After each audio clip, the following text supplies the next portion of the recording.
Good evening friends. आज हम लोग 10वीं कक्षा के एक अति महत्वपूर्ण चैप्टर महत्तम समापवर्तक पर चर्चा करेंगे। आज हम सबसे पहले ये जानने का प्रयास करेंगे कि महत्तम समापवर्तक है क्या, जिसे हम शॉर्ट फॉर्म में एचसीएफ बोलते हैं, मॉसो बोलते हैं। एचसीएफ का पूरा नाम होता है हाईएस्ट कॉमन फैक्टर और हिंदी में महत्तम समापवर्तक। आप इसको नोट कर लेंगे। तो आज हम लोग जानेंगे कि एचसीएफ होता क्या है। 10th स्टैंडर्ड में मैट्रिक के एग्ज़ाम में लगभग 5 मार्क्स कैरी करता है एचसीएफ, इसलिए भी एचसीएफ पढ़ना बहुत ज़रूरी है। और केवल 10th के लिए ही नहीं, लाइफ में भी एचसीएफ पढ़ना बहुत ज़रूरी है। आज हम लोग जानेंगे एचसीएफ है क्या, एचसीएफ का कौन कौन सा यूजेज है, क्या एप्लीकेशन है इसका, और हम कहाँ इसका उपयोग कर सकते हैं। आइए सबसे पहले हम लोग एक एक करके देखते हैं। सबसे पहले ये समझने का प्रयास करते हैं कि एचसीएफ है क्या। जैसा कि नाम से स्पष्ट है, हाईएस्ट कॉमन फैक्टर। जब भी हम किसी दो संख्या को लेते हैं, फॉर एग्ज़ाम्पल हमको मान लीजिए 25 और 30, ये दो नंबर है और इसका हमको एचसीएफ निकालना है। इसका हमको एचसीएफ चाहिए। तो नाम से स्पष्ट है, हाईएस्ट कॉमन फैक्टर। हम इसमें देखने का प्रयास करेंगे कि कौन ऐसा संख्या है जिससे दोनों में भाग लग जाना चाहिए। कंडीशन ये हो कि वह बड़ी से बड़ी संख्या। तो हम पाएंगे कि 5 से दोनों में भाग लग जाएगा। 5 से 25, ये कट गया। 30 में भी 5 से लग गया, 5 6 30। हम ये पा रहे हैं यहाँ पे। तो इसका मतलब हुआ कि इसका एचसीएफ कितना निकलेगा, 5 निकलेगा। तो इस एग्जाम्पल में जैसा कि हमने देखा कि एचसीएफ निकालना मतलब क्या, जो सबसे हाईएस्ट कॉमन फैक्टर है वो हमारा एचसीएफ होगा। तो एचसीएफ का परिभाषा भी जो है कुछ ऐसा ही है। एचसीएफ कहते किसको हैं? वह बड़ी से बड़ी संख्या, वह बड़ी से बड़ी संख्या जिसमें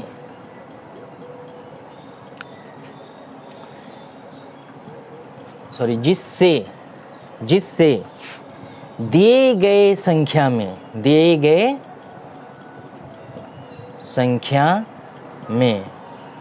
पूरा भाग लग जाए।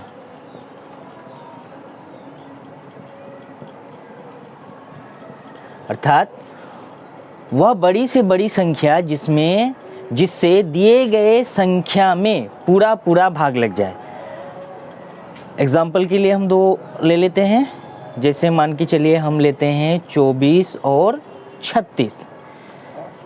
24 तथा 36 का एचसीएफ, 24 तथा 36 का एचसीएफ। तो 24 तथा 36 का एचसीएफ क्या होगा, आइए इसको जानने का प्रयास करते हैं। तो हम देखेंगे वह कौन सी बड़ी से बड़ी संख्या है जिसमें 24 से भी भाग लग जाए और 36 से भी भाग लग जाए। वह संख्या कौन हो?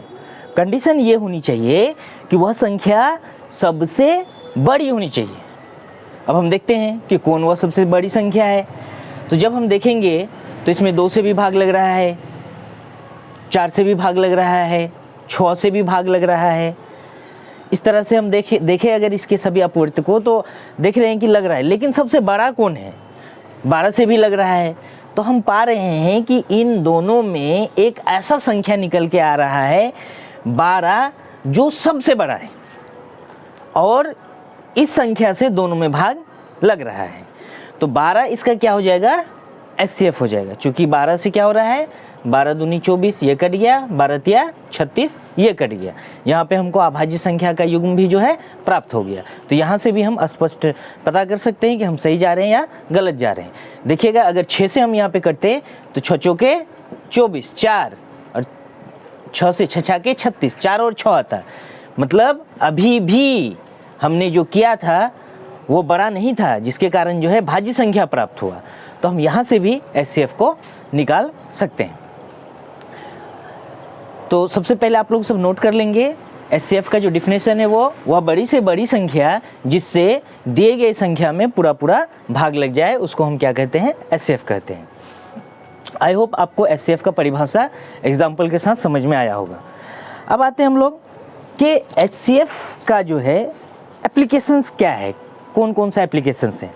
हम विशेष बात नहीं करेंगे क्योंकि ये 10th स्टैंडर्ड के बच्चों के लिए बनाया जा रहा वीडियो है। आई होप ये जो है किसी भी कंपटीशन एग्ज़ाम में भी जो है उतना ही कारगर होगा जितना मैट्रिक के एग्ज़ाम में कारगर होगी। आइए देखते हैं, एचसीएफ एक बहुत ही महत्वपूर्ण विषय है गणित का। अगर हम इसको देखें कि इसके महत्व को अगर हम देखें तो हम पाएंगे कि इसके बिना जो है हमारा कुछ सपना भी पूरा नहीं हो सकता है। अब सपोज कीजिए कि आपके पास एक कमरा है, उसके फर्श पे आप टाइल्स लगाना चाह रहे हैं। क्या लगाना चाह रहे हैं? टाइल्स। और आप सोच रहे हैं कि टाइल्स गोटा गोटा लगे, मतलब पूरा पूरा लगे।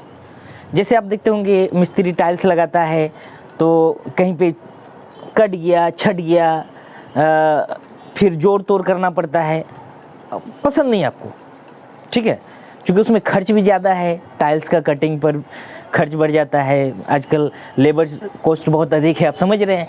तो मान के चलिए कि आपको टाइल्स लगाना है और आपने सोचा कि जो मैं टाइल्स लगाऊंगा वो गोटा गोटा लगाऊंगा, मतलब पूरा पूरा लगाऊंगा, मेरा टाइल्स टूटना ही नहीं चाहिए, मतलब वो उसी शेप में जो है लगते जाए लगते जाए लगते जाए। तो अब हम यह सपना कैसे पूरा करेंगे? ऐसा क्या पॉसिबल है कि एक कमरे में हम टाइल्स लगाएं और वो टाइल्स क्या हो कि मतलब कटे छटे ना और मेरा फर्श पे पूरा का पूरा आ जाए? जी हाँ, ये पॉसिबल है, और ये पॉसिबल है एचसीएफ के जरिए। आइए हम देखते हैं। सपोज कीजिए कि ये हमारा जो है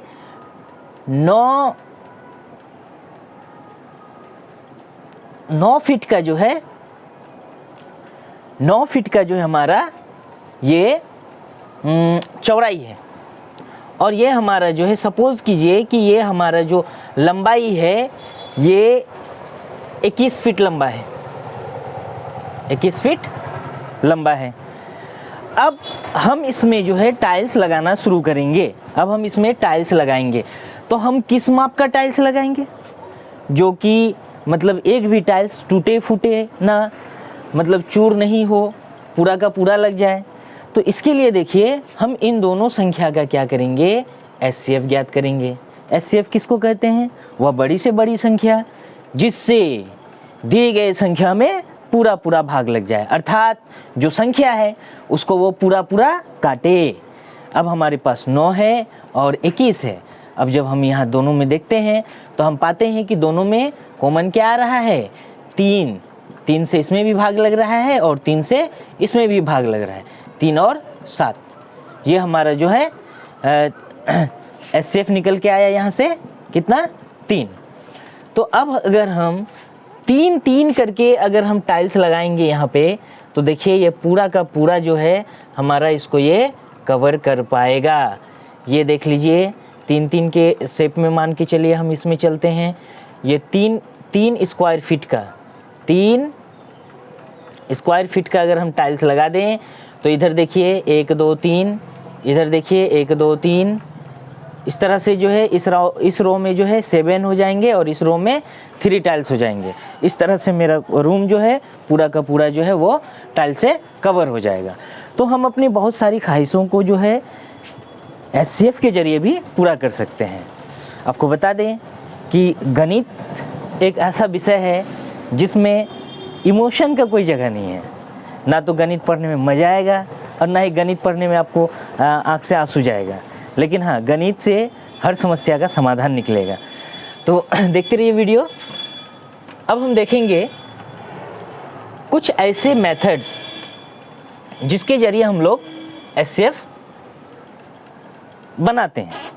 सबसे पहले हम लोग बचपन में जो विधि हमने सीखी है एचसीएफ के, हम उस पर आते हैं और देखते हैं कि एचसीएफ कैसे। तो देखिए बचपन में हम लोगों ने भाग विधि से एचसीएफ सीखा था। भाग विधि में क्या था कि हमको गुरुजी क्या करते थे, कुछ प्रश्न दे देते थे कि बेटा 15 तथा 45 का एचसीएफ निकालो।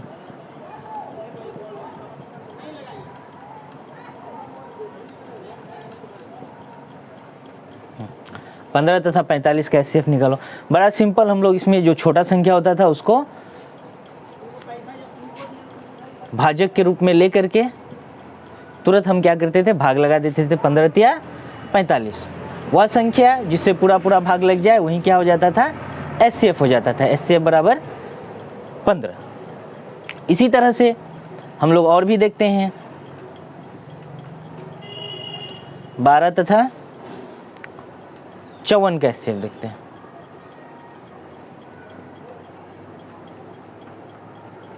तो 12 से हम सबसे पहले 54 में भाग लगा देंगे। 12 चौके 48, घटा देंगे 8 14 कट गया, 6 दूनी 12, ये कट गया। एचसीएफ बराबर हमारा कितना आ गया, 6।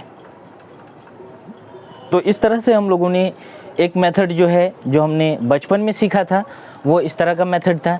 इस मेथड से भी हम लोग एचसीएफ निकाल सकते हैं। यह फर्स्ट मेथड हो गया। एक हम क्या कर सकते हैं, कॉमन लेकर के भी एचसीएफ ज्ञात कर सकते हैं। चलिए दूसरा सेकेंड मेथड हम लोग देखते हैं कॉमन के द्वारा।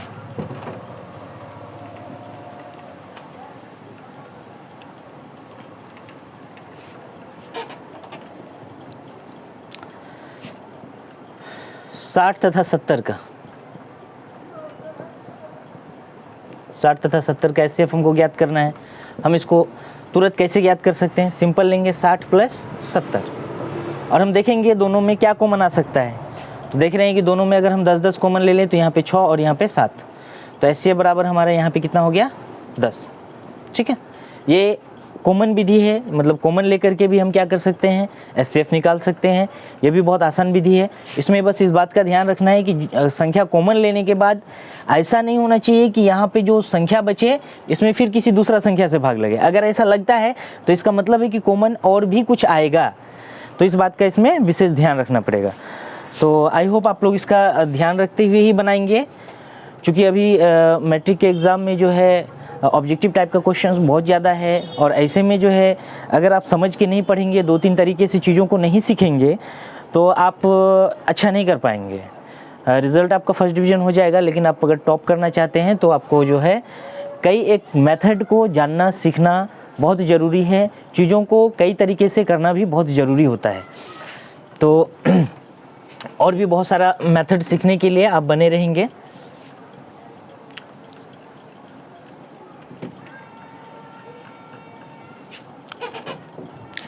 एक हम अनुमान विधि का इस्तेमाल करते हैं। सिंपली मतलब हिट एंड ट्रायल मेथड्स जो है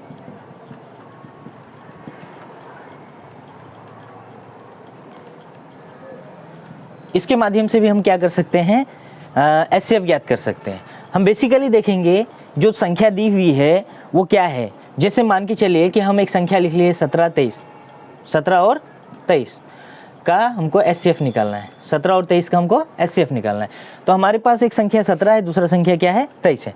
हम इसमें देखेंगे कि कौन ऐसा संख्या है कि जिससे दोनों में भाग लग जाए। तो 17 और 23 दोनों चूंकि अभाज्य संख्या है, इसमें कॉमन कुछ आ नहीं रहा है, तो हम यहाँ पे पा रहे हैं क्या कि इसमें किसी से भाग नहीं लगेगा बल्कि एक से दोनों में भाग लगेगा। तो यहाँ एचसीएफ हमारा क्या हो जाएगा, 1 हो जाएगा।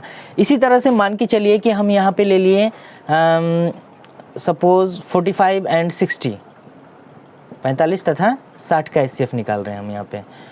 तो 45 और 60 का एचसीएफ निकाल रहे हैं, तो हम तुरंत यहाँ पे क्या करेंगे कि खोजेंगे कि कौन ऐसा बड़ी से बड़ी संख्या, बड़ी से बड़ी, इस बात का ध्यान रहे कि जब भी हम खोजें तो वो क्या होना चाहिए, बड़ा से बड़ा संख्या होना चाहिए। दैट मीन्स उससे बड़ा कोई भी संख्या नहीं होनी चाहिए जिससे दोनों संख्या में पूरा पूरा भाग लग जाए।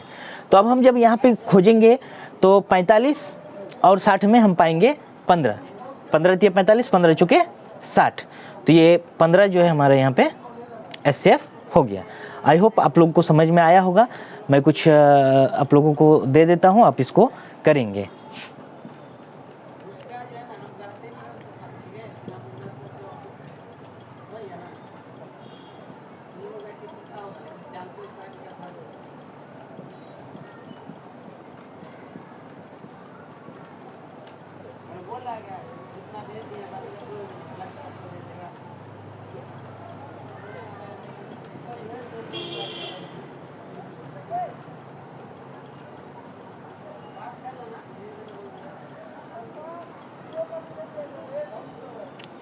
40 तथा 130 का HCF। चलिए आप इस वीडियो को, इस क्वेश्चन का आंसर जो है कमेंट सेक्शन में देने का कष्ट करेंगे। धन्यवाद। आई होप ये वीडियो आप लोगों को अच्छा लगा होगा। ये मेरा पहला वीडियो है और मैं कोशिश करूँगा कि आप लोगों के लिए मैथ्स NCERT का जो जितने भी चैप्टर है, चैप्टर वाइज सॉल्यूशन मैं जल्द ही आप लोगों के लिए अपलोड करूँगा और आशा करता हूँ आप लोगों को वीडियो अच्छा लगा होगा। धन्यवाद।